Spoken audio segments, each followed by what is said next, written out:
welcome to Leave Your Mark. I'm Scott Livingston, and today I have the pleasure of speaking with Carmen Bott. Carmen has been in the sport performance and fitness training industry for over 20 years, and her passion and focus go deep in combative and collision sports athlete preparation. She is currently a professor of kinesiology at Langara College and Fraser University. She is grounded in a combination of pure and applied science in her coaching practice, and her many years of experience allow her to innovate and challenge coaching convention. I've invited Carmen on Leave Your Mark because she is a shining example of a combination of teacher, coach, and mother, combining all of these things and thriving as a professional through the amazing growth of her students, athletes, and child. Welcome, Carmen. Oh, I lost you completely. Hello. Hello.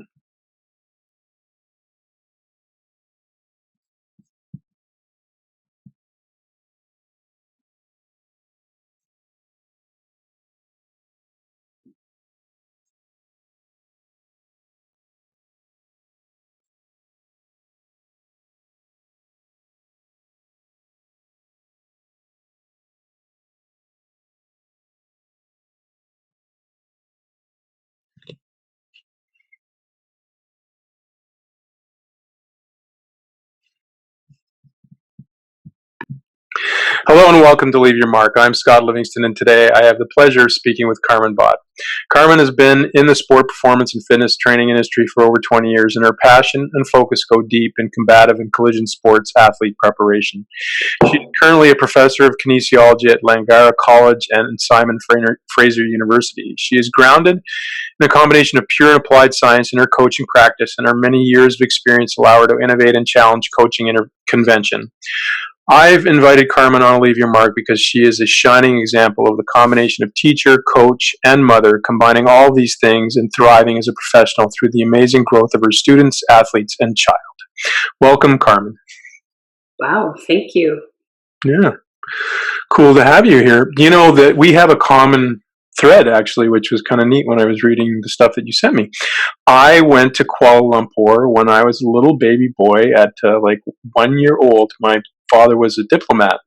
No way. Yeah. So tell me about that. What was that like to go and work there? Because I don't really remember it a lot as a little baby, but it was a cool part of my life. And I'd like to hear from somebody who actually worked there what it was like to live there.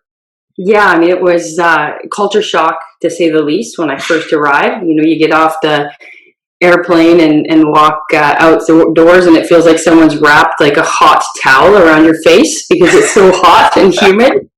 I thought, okay, let the sweat fest begin. I'm this stinky Canadian, and I was the youngest of 5 strength and conditioning specialists. So I was sort of the last one to be recruited and sent there. And I spent a period of time in the year 1999 developing, training and teaching, really, because we were there to teach a lot of their local strength and conditioning people and sports science team about what would be kind of considered North American ways of training athletes. And, you know, I think most of my suitcase at the time was full of textbooks, because when I got the gig, I was only 24 years old, and I'd only had about 4 years of experience working really only with basketball players. And I thought, oh my God, here I am going to this foreign land on a month's notice. I don't even know if it was a month. It might have been 2 weeks. I had to sublease my shitty apartment in Kitsilano, and then I grabbed all these textbooks and I read them all on the plane, because I thought, I don't know enough to do this job. Like, I can't believe this. And then when I got there, I was really fortunate to meet an awesome crew of Canadian coaches that became mentors and friends to me. And I got immersed in a culture where being late and very relaxed about everything was the norm. So I was like totally like a fish out of water, going, what do you mean you're late? This is ridiculous. Everybody has to be on time, and this is, the way it is. This is high performance. And, those were the bigger challenges, aside from the knowledge that I thought I didn't have. And we partied. Oh my God, these Canadians that I went to work with, they partied so hard. I was like, I don't think I can keep up with these guys. I'm going to die. But I just, I was the youngest, so they, gave me a hard time. They basically rookied me every Saturday night, and that was that. So it was good. a good way to find yourself in another country and go through the workings of rookie to veteran, so to speak. Absolutely. I want to segue back to that later because I think it's a good thread. But to go back to your sort of roots, you mentioned in the information that you gave me that you came from hippie parents. So actually, kind of, you just to describe this concept of structure and timeliness, etc. And hippies were notoriously not that. So, what was childhood like for you? Was it wild and woolly, so to speak, and really non-structured, or what was it like? No, it wasn't, which is kind of ironic. I was born in the 70s, and so my parents both traveled from Eastern Canada, separately, didn't know each other, and they moved to a small ski town in Alberta called Banff. And my dad was on, as he says, the UI ski team. He basically is, unemployed and just basically living off the government and skiing all day long, right? And my mom, she told me she had lied about her resume having all this restaurant experience, and basically showed up with no experience and got a job at the Banff Springs Hotel, and that's where they met. And then, a few years later ended up getting married and having me. So yeah, they were definitely young parents, very adventurous, very gutsy.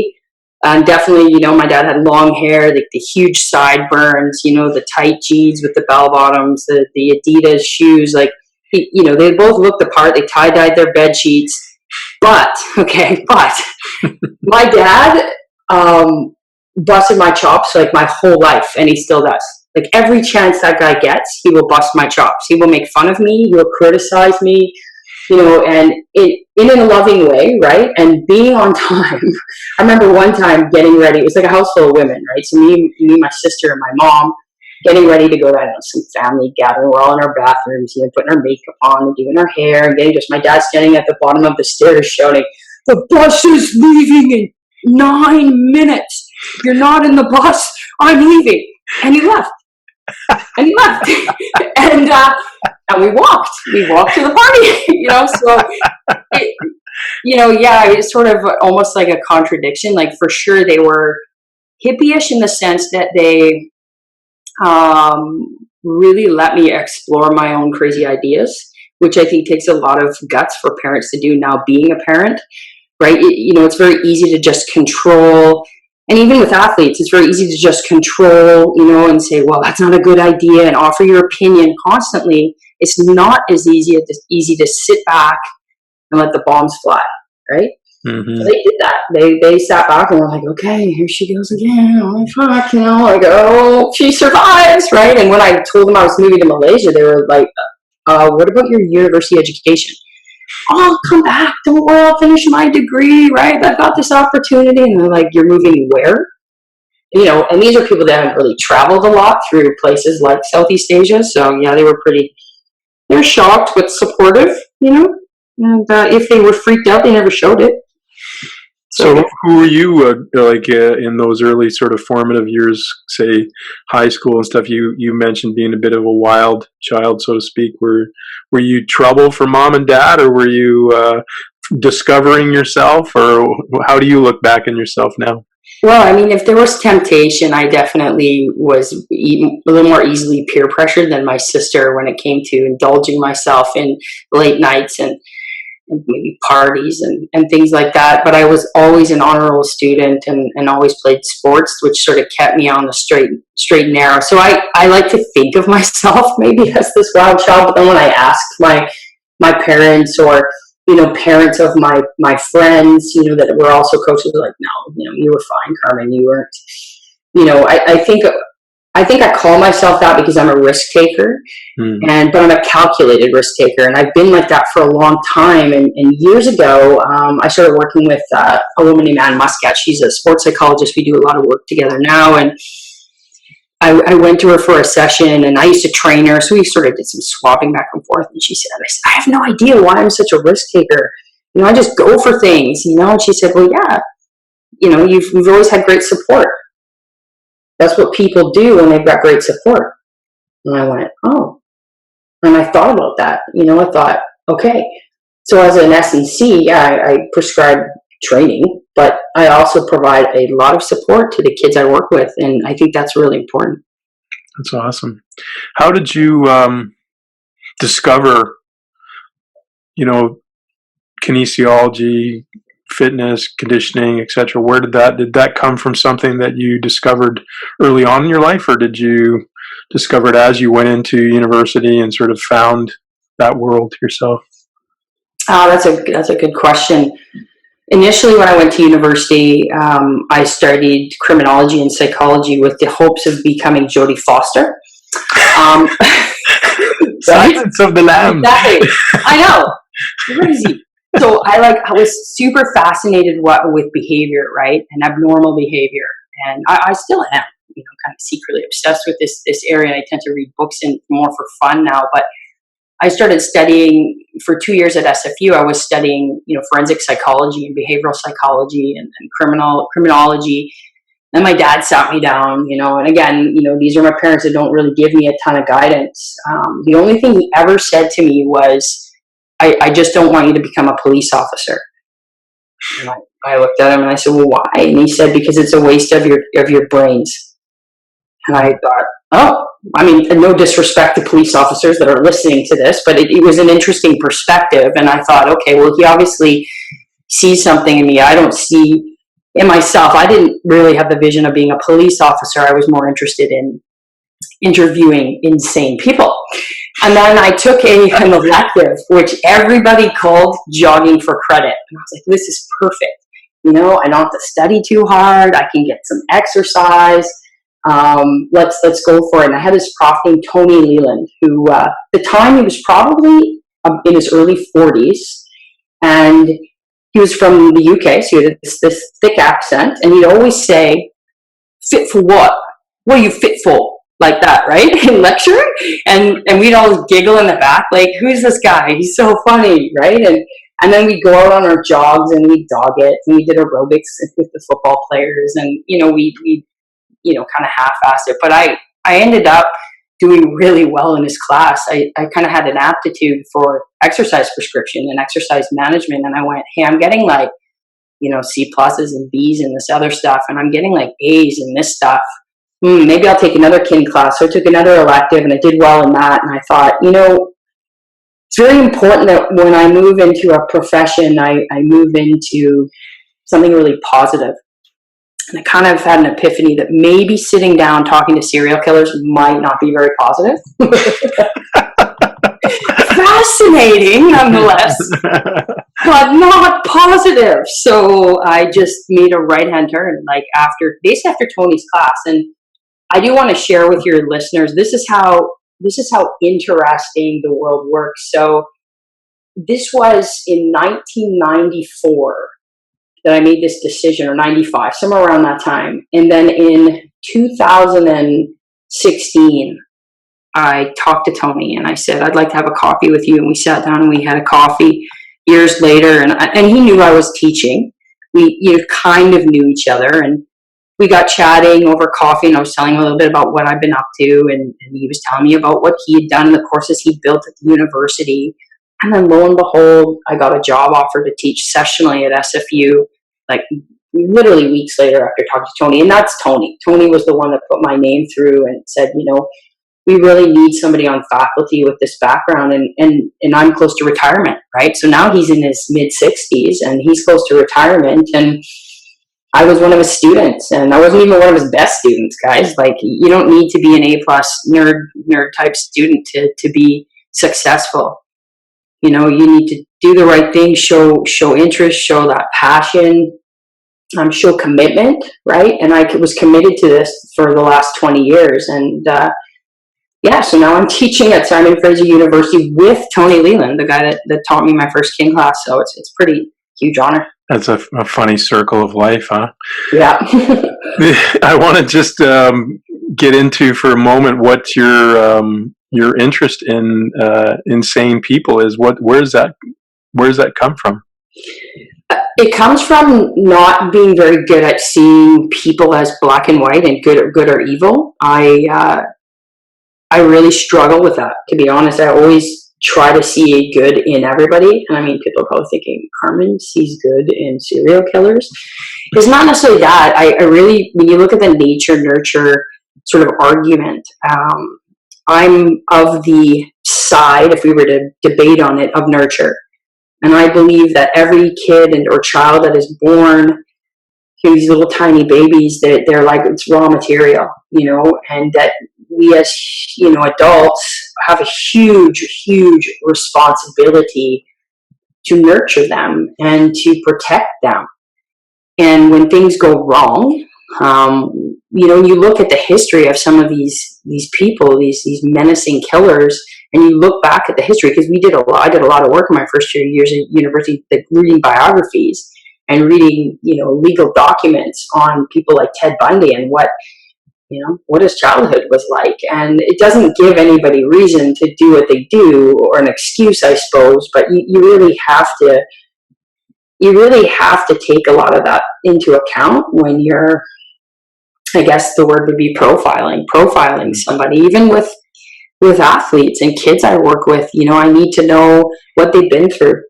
And some of the kids I work with have been through a lot, and some of them have risen above it and come out on the other side just beautifully, right? But that's all part of it. It's all part of kind of what's made them who they are. So I'm fascinated with human behavior in general, and I don't see human beings as good or evil. Even people have treated me horribly, I don't hate them. I don't view them in that light. I just think, well, you know what? Stuff has happened to them, and it shaped the way that they perceive things and the way they react to things, and maybe it's just that. Is that part of your attraction to working with combatives athletes? Because a lot of combatives athletes come from places that are, in some cases, difficult. It's part of the experience of their need to sort of explore that part of themselves. Is that your attraction to that genre of athlete, or has it come from somewhere else? It could have been, Scotty. It could have been in just the evolution of my practice. I mean, it certainly didn't begin here. I began in basketball, and I was very successful with basketball, with UBC winning 2 national titles with that program. And then, as you know, with our mutual connections, I worked with a lot of hockey players, a lot of all the way up to NHL level, and I was always a team sport athlete. I played softball in university and played flag football all through my 30s until I hit 40, and then I kind of started putting messages sort of out there to the universe into what type of clients I really wanted to work with. And the word warrior kind of kept coming to the surface. I work with some really good people, and I work with a business coach who has a master's in neuroscience. He's a counselor, he's a Buddhist, he's a philosopher, he's a lot of things. And through my work with him, we really started to sort of cultivate what would be ideal for me. I tried a stint working, for example, with endurance athletes, and their mindset is just very different.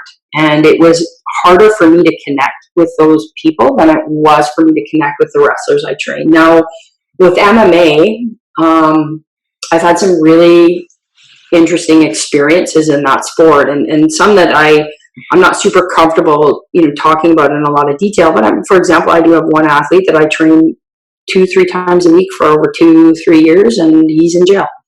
And I love the kid. I still love the kid.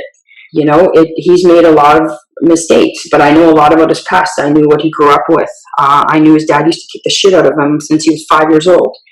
And Corey Beasley and I have talked a lot about this, because he trains exclusively MMA fighters, about some of the backgrounds of these athletes. Now with the wrestlers, it's different. I mean, those most of the girls I've trained come from pretty good backgrounds. They're academics. I mean, one of them is in law school now. Another one's in teaching school. Another one, just finished her degree. Like, it is a different demographic with the wrestlers and with football players. So, because those kids are usually university kids and are a little more privileged, right? But I've always looked at the strength coach and the performance paradigm for athletes as a little bit like the bartender, in the sense that you're so often with the athletes that you quite often deal with a lot of their mental emotional stuff is do you think that that's something that needs to be a strength of a performance practitioner, the mental side of the game as well as the physical side of the game? 100%. That's why I've taken the time to develop myself. I always say this, like, physiology is easy. Anybody can learn more about mitochondria or whatever, hormones. But the mind is a lot more complex, and in learning communication strategies or even counseling strategies is key. So I've actually, to share with your readership, I'm going back to school. I have a few people trying to convince me to do a PhD, which is, that's a risk I'm not sure I'm willing to take at my age. And it's not a risk. It's kind of like, honestly, guys, I don't know if I'm really ready to work that hard. But I am definitely taking 2 courses into the new year, into 2019. And one is an upper level sports psych in grad school, and the other one is counseling psychology course. I have a great mentor that has recommended these courses, and her and I share a lot of my athletes work with her. So whenever we just basically had world championships the last couple of days with wrestling, and so one of our mutual clients, we had, her and I had a discussion about the messaging we were going to give this athlete for the last sort of 48 hours leading up to her competition. What is it that she's saying? What is it that I'm saying? It should be, tied in and on the same page, and obviously on the same page as the head coach too, right? Like, that's absolutely critical. But you're right, Scott. Like, the stuff that some of these kids tell me that maybe they're not sharing with their head coach is the reality of our job, and we need to know. We need to be armed with knowledge whether or not we need to refer out. Like, if it is definitely, clinical, or perhaps the person needs a medical evaluation or needs proper counseling, or if they just need to vent, or they need somebody to just listen and support, and empathize, right? I try really hard not to give advice, because I don't feel it's my role as the S&C that, I don't want to get in hot water with the head coach, so I'm careful on that. But especially when the head coach is maybe not as approachable, or maybe they're distracted because they've got a lot of other athletes to deal with, which is fair. I understand their burdens as well. So I'm okay with it. I'm okay with getting a text message on a Friday night at 9:00 saying, "Can you talk?" I'm okay with that. It's part of it. I'm curious about as a woman in the industry of strength conditioning. It's an industry that tends to be dominated by men, and I'm curious, as you grew up in it, who were some of your inspirational people? And I'm also interested in what you feel are the advantages and disadvantages of being a female in that role, so to speak. That was a great question. Yeah, I mean, anytime someone questions me on whether or not I really know what it takes to win, I kind of look at them funny, like, did you realize that I am a female at a high point in my career amongst a lot of dudes? Like, I know what it takes, guys. It takes a lot of perseverance, right? But you'd asked me about a mentor, right? And my first mentor in coaching was Deb Huband, who is the women's basketball coach at UBC. Mm-hmm. She was a national team player herself. She went to the '84 Olympics, and Canada won 4th. She's a stud of an athlete, a great human being. And she taught me a lot about leadership, and she taught me a lot about coaching, irregardless of sex, gender, whatever terminology you want to use. So, she was fantastic in sort of shaping me and helping me with confidence as a practitioner. And I was very fortunate to be given a lot of opportunities by my male colleagues. Joe McCollum, the head S&C at UBC, has always puts my name in the hat when there's an opportunity. Scott Bass gave me the opportunity with Wrestling Canada, with the women's program. So I've been fortunate to have a lot of men like you that have endorsed me. And Brett Bartholomew is an American representative who constantly, talks me up, which is very kind. And it's funny because Brett and I have been friends for a couple years now, but we've actually never been in the same city. We've never been in the same room. We just talk on the phone. And Skype and stuff like that. So that's really helpful as a female, having those people kind of pumping your tires and endorsing you, and they're well respected, right? But it's like anything. Like even if I were a guy, having other people that are well respected endorsing you is positive. And then as far as strengths as being a female, well, I think I remember Pete Twist saying to me years ago, the guys, they don't tell me anything, they tell you everything. And I said, it's because I'm a girl. I'll talk to them about girl stuff. I'll talk to them. Like, with the football team in SFU, I'm not working with them directly at the moment, but because they're in season. But I'll chat with them about different things and girls or about whatever. Shoot the shit about stuff that maybe guys don't talk to other guys about. I don't know. I don't really know what makes me different because I'm a female and I'm not a male, so I don't know. I don't care. Like I had a T-shirt growing up that said anything boys can do, girls can do better. Like I'm happy to kick anyone's ass, boy, girl, whatever. I'm competitive as all hell, and I think that's what the guys like about me. And I'll throw it out. I'll throw it down, like not literally, but you know what I mean. I'll compete. I'll get in there. And I think as long as females are, show that interest in the sport, guys will respect you. It's not, when girls cry, oh, they don't respect me. Well, maybe there's something that you need to work on, and it's just like if a male said, oh, I don't get any respect, maybe that's because there's something they need to work on, or maybe they're surrounded by douchebags. I don't know. And if you are, child coming out, then you know what? Just don't be surrounded by douchebags. Go somewhere else. Well, I had Sue Falsoni on a while ago, who's sweet, yeah. Sue, yeah. And I asked her a similar question, and she just said, I don't really think about it. I don't let it become an issue, which I thought was really powerful. And I think it's important, for females who are wanting to work in the industry of performance and to work in professional sport and stuff, is to have role models like yourself is an exceptional thing, and for them to hear how you sort of approached it is important for them to understand. So I always ask the question to women in the business who I think are exemplary in what they do. So I'm curious too, along the same track, like obviously, how did motherhood, becoming a mom, change you? And how has it affected or not affected your ability to do the work that you love to do? Well, first of all, I'm fortunate I have a husband that supports me 110% with my need for constant growth.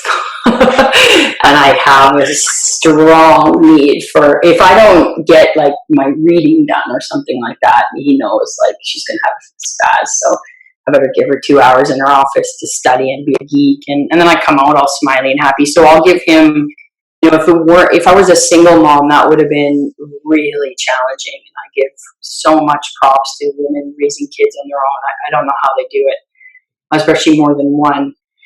I was also fortunate to have a pretty easygoing kid, Jackson has come to training sessions with me since he was about 3 years old. I mean, he came to the gym when he was in like the car seat thing, right? When they're like a blob and they can't do anything. That part was so easy. I mean, you're totally exhausted, but at least the kid's not getting into not putting their fingers in stuff and eating things off the floor.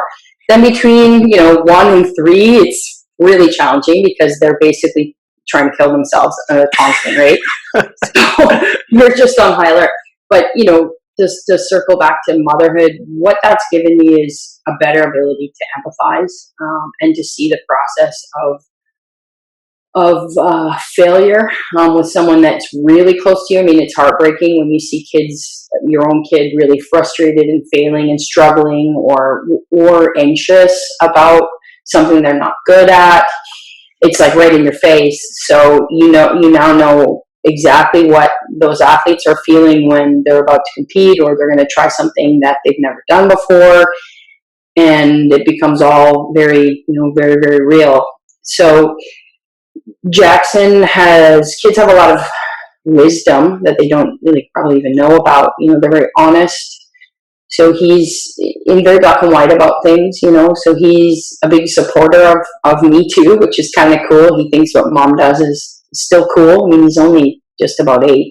So I'm not a total outcast to him yet. I'm sure that will happen at some point, right?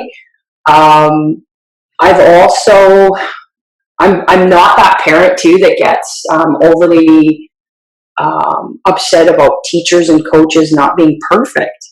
You know, you get all these, whatever, hockey parent types yelling at coaches, or, those moms with too much time on their hands going into the teacher and asking why little Bobby's not passing math, and they're on the teachers constantly. Well, me being a teacher and being a coach, obviously I have a little bit more of a respect for people in those positions, especially if they're volunteering.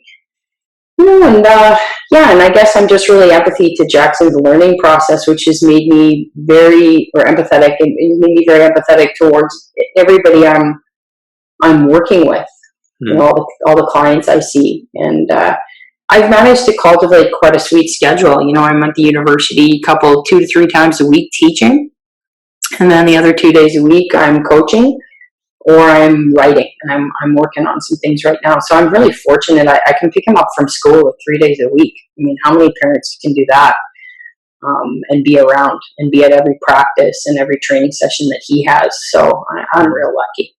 Cool.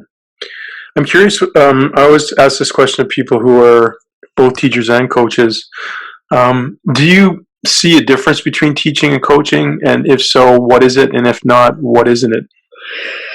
Yeah, that's an awesome question. I don't know. It's hard for me to not be the coach as a teacher. So meaning, I'll just give your readership an example. So we had a lab yesterday in my exercise physiology class, and for labs, A, attendance is mandatory. You can't miss lab. And B, it's not good to be late because then you're missing some data collection, right? So this one kid shows up late, and I yelled across the room, "Hey, you're late," in that voice, right? And I thought, okay, that wasn't teacher Carmen, that was coach, right? And the whistle next. Absolutely. And I gave him the look, right? Like, come on, man. Like, what's going on? Why are you not on time? And so I can't, the lines are so blurred for me. I find that when I start teaching, I start coaching. And I did a talk in Poland last June, and there's a really bright kid from Poland sitting in the front row. And I've gotten to know him quite well. He's a physiotherapist and a strength and conditioning coach. He was a national level judo athlete, stud of an athlete, really good practitioner, really keen to learn. And I asked him after the talk, I said, well, what did you think? Like, anything to change or improve? He's like, well, when you speak, you're like a teacher, like a coach. Because you get people that go and they get on stage and they speak and they're a speaker. You know what I mean? So, and I'm not like that. I'll check for understanding constantly during the lecture that I'm giving. I'll circle back like a teacher would and a coach would. Because when you're coaching, you might be coaching, say, a movement, right? Maybe the athlete's not getting the movement, so you move on. You move on to something else. You work on that for a bit. And maybe you circle back. You come back to it. Oh, lo and behold, it marinated. They got it, right? You would do the same thing in a lecture. You'd be talking about something. Kids are all giving you like the blank stare, right? And then you go, okay, time for a coffee break. So you give them a break. They come back in, you circle back, and now the light bulbs are all on and they can apply it. It's really the same thing. It's a process of instruction. And I would say that with teaching, I try to dial back my intensity, because as a coach, I'm very intense. And it can be scary. Even my son will say, we play family rugby every Sunday in the summertime, and I play. And Jackson said to me, Mom, I don't like your rugby face. I'm like, dude, I'm not wearing any makeup, okay? And he's like, no, it's not that. He's like, I don't like your rugby face. So I look at my husband, I'm like, what are you talking about? He's like, Carmen, like, you're super intense. Like, it's everything you do when it comes to sports. And I'm like, oh, okay. So what does mommy have to do before rugby on Sunday morning? Mommy has to have like a mimosa or something, or, like I've got to calm down. So I really worked on that with him for like all of August. I had to bring like a different face, Scott. And my face became, a lot more like the teacher face, which is more kind of softer. Whoops. Thanks. You're still here. Yeah, it's like a softer kind of face and more of a light-hearted face. That face. So I brought that face. So that's the face that I bring to the classroom. Whereas in the in the training environment, daily training environment, you don't get that once in a while. But I'd say more of the time I'm the feisty, intense Carmen. You know. So. That brings me actually to a good part of my podcast where I read a book a number of years ago called The Day You Were Born. It combines numerology with astrology, and I found my purpose statement in it, and there was a saying that goes with each purpose statement. So I always read everybody's purpose to them from the book. So you are a Sagittarius 7, and your purpose is to create through the power of your beliefs something divine, something that uplifts the soul of man. You have in your composition a mighty genius for expression which has escaped discipline. H.G. Wells. The Sagittarius 7 lives in a world of beauty, imagination, and fantasy. When they learn how to ground themselves, they can be geniuses. The Sagittarius 7 affects change in the world or follows a great idea or a person they believe has these powers. They feel the need to contribute to something meaningful in the world. You are aligned with Beethoven, and of people that I've interviewed, you're aligned with Stephen Norris and Gray Cook. Hi guys. Are you trying to make me cry? Stop it. What does that hit in an emotional piece for you? 3 of my girls just won medals at the World Championships this week. Wow. I've been training these kids for 3.5 years. I know what it takes to win, you know? I do. And sometimes my intensity and my zest can get the best of me, but you know, it's who I am and I can't change. So my poor husband is just along for this frickin' ride. It's this crazy thing with Carmen. Carmen is crazy, and I'm okay with that. Yeah. Well, you're living your purpose, which is to build something divine and uplift the soul of man and / woman. So there you go. There you go. Have you seen my tattoo? Have I seen your tattoo? No, I haven't seen your tattoo. I can't show you guys. It's on my forearm. It's on my forearm, but I got it. Most people get tattoos in their 20s, right? You get drunk with your friends. You do something stupid. As I said, I've always been a risk taker, you guys, but calculated risk taker. So I wasn't that stupid in my 20s. Into my 40s, I thought, screw this. I'm getting a tattoo. And because I found one, and it says ikigai in Japanese, which means purpose. Cool. So when I figured what it was, then all right, now I can get a tattoo. And I wasn't wanted it to be small, and the guy that did it made it very big, and I like it. So we're good. Good for you. What is your biggest Achilles heel? Like the things I struggle with the most? Well, it's something that's a strength in you, but it's also a weakness in a sense. I get too emotionally connected to my clients. Cool. Which I've been criticized about by people, but I don't really. I'm going to have to explore how to operate then on with that, because I love my clients. Like I love them. Like they're my kids. So I don't really know how else to kind of be. It's like I'm kind of all in, right? Mm-hmm. And I feel like I have a lot of reserves, Scott. Like it's not like I don't have enough love and patience for my son because I love. It's like it actually strengthens that even more. It makes it bigger. It's weird. Mm-hmm. Yeah, that's cool. What has been a cost for you of being good at what you do? Cost. Well, I mean, I don't make everybody happy. So there's been some relationships that have gone sideways, and people maybe don't think that what I do or how I do it is optimal. And my intentions are never to upset people or to be selfish. I hate the thought that someone would ever think that I am selfish, because it's one thing I am not. But people can think what they want, right? It's their prerogative. What are your intentions? Your intention is to do a great job with the people that you love. Is that it? 100%. I can see things in people they won't see in themselves. I can see it well ahead of time. Mallory Valte won a bronze medal at the Olympic weight category yesterday. I met her when she's 19 years old. She walked into the gym and I worked with her a little bit.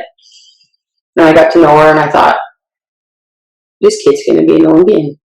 I just had a feeling, and a lot of kids, I'm not just speaking of her, I don't want to highlight just one athlete. That's important to me, that if any of my clients are listening, that it's not just one athlete, they know who they are. Like, I've managed to attract some pretty amazing human beings that really have what it takes to go to that next level, right? So, yeah.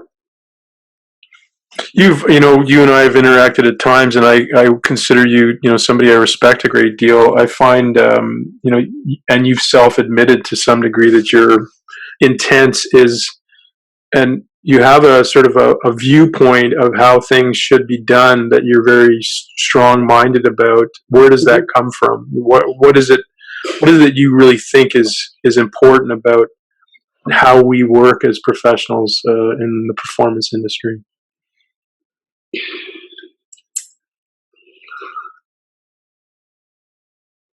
You're right. I have conviction when I speak and when I write and when I analyze things. Part of my training in academia has done me wonders in terms of I've had very, very good teachers at a high level in the Canadian university system, which, as you know, is top notch.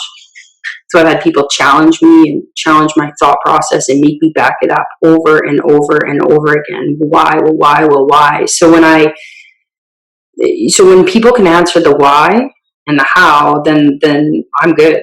But when I see claims made and I see, kind of this wishy-washy approach, I see holes.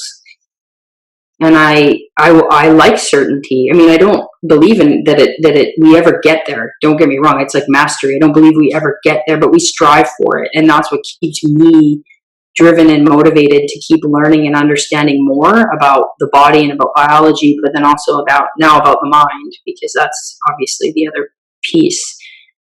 What was your second question? Was it around what you feel is where do you put your flag, so to speak, in the performance? Like, what is important about how we do our work? I think that physiology and physics are absolutely paramount in terms of a base rudimentary knowledge to allow practitioners and coaches to really fully understand why a training prescription will elicit a particular adaptation. So I challenge people to be better in those areas.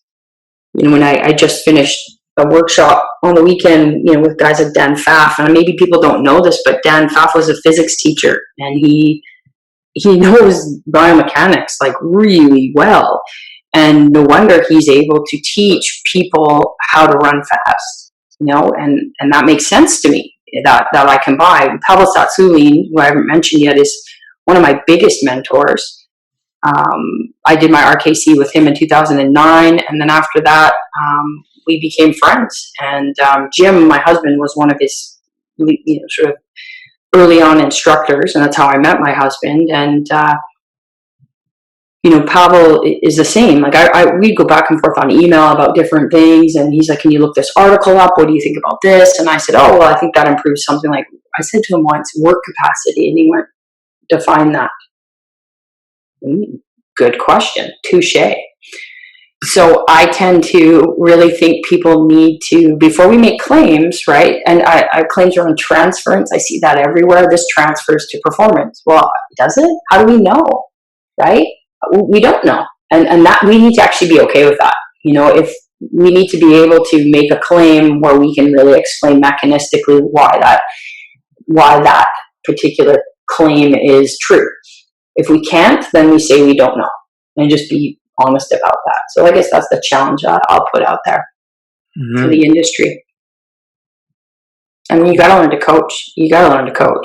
It's one thing to be able to know physics and physiology. Like, if you do a master's degree, you're going to get that. But you got to be able to coach. I was watching this woman in the community center this morning. So I call it the NARP gym, right? Non-athletic recreational people. So that'd be me. I'm a NARP. So I'm doing my NARP thing at the community center, and I'm watching this woman do like the funniest drills on the BOSU. In my opinion, they're funny. But I thought to myself, you know what? She's moving. She's doing stuff. Good for her. She's pretty lean and pretty ripped. She looks good.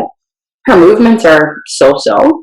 She doesn't move really like an athlete, but you know what? She's not going to get hurt. Why? Because there's no load and there's no velocity there. She'll be fine. Carry on. I think a lot of us worry about the wrong stuff in our industry. Don't worry about stuff like that. People post like pictures on Instagram or Facebook about, oh my God, did you see this workout? Who cares? Are they happy? Are they having fun? Great. But now if it's like an Olympian, for sure we need to dial in a little more scientifically. But for the most part, people working with Olympians are people like you. They know what they're doing. So, I don't know. The cream will rise to the top. Thank you. Well, I take the viewpoint that a lot of people, the internet has become a platform for people to crap on other people, and I think it should be more about you tell me what it is that you believe, and that's good. We won't get into that animal too much. I agree. I mean, I'll be the first one to admit that I will ask questions. Well, why? Why do you say that? I might do that, but usually I do it in a private message.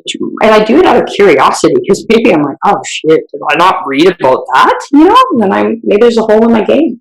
Mm-hmm. And if they're out there just to make claims and make money, then again, who cares? Whatever. You can pick your friends, can't you? Good. All right. Well then, hang out with those people over there. The ones drinking the green bottle beer, not the craft beer that tastes like weeds and dish soap, right? Well, I could probably talk to you for a few hours, Carmen, but unfortunately, because we're all done. Delay, I have to do a meeting with Olympic athletes in 15 minutes. Oh, sweet! But yes, tell them they're awesome. But I will leave you this final question, and that is, you will at some day perish from this earth. Hopefully, not for a long time. What do you want to be remembered for?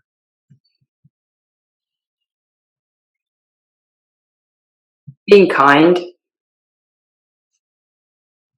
Cool. Yep. I like that. Thank nice way to finish. Thanks for taking the time with me today. It's been outstanding. It's great to get to know you a little bit. Sorry I made you cry. Yeah, it's okay. I cry easily, guys. It's fine. I'm cool with it. That's awesome. All right. Okay. Thanks, Scott. You have an awesome day, okay? You too. Take care. Talk to you soon. Bye-bye. Bye.